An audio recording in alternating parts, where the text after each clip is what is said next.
ថ្ងៃនេះដល់ថ្ងៃសុខសាន្តឆ្នាំថ្មីចូលមកនាំសុខមង្គលមិត្តភ័ក្តិជួបជុំគ្នាដោយអំណរសើចសប្បាយពេញភូមិឋានកុំលោះក្រមុំស្រស់ស្អាតស្លៀកពាក់បែបបុរាណខ្មែរហូលផាមួងលេចធ្លោពណ៌ថ្លា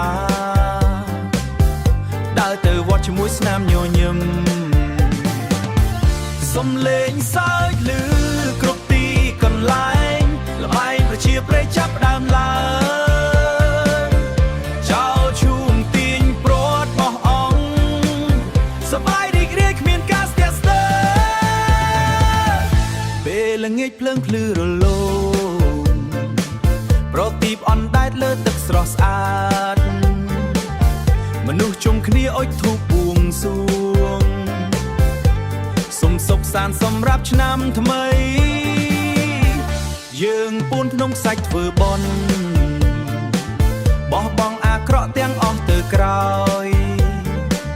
ទទួលអ្វីល្អចូលមកជីវិត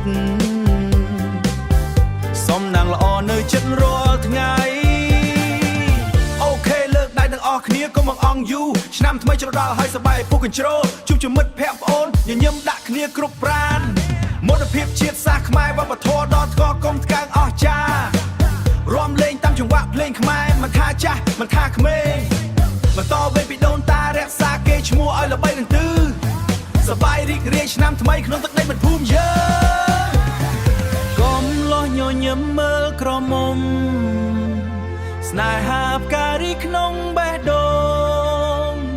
ខ្លាំងរាំជាមួយមិត្តស្និទ្ធស្នាលខ្លារាំជាមួយមនុស្សដែលស្រឡាញ់ភ្លេងលាន់ឮរហូតដល់ភ្លឺជុំហានរាំ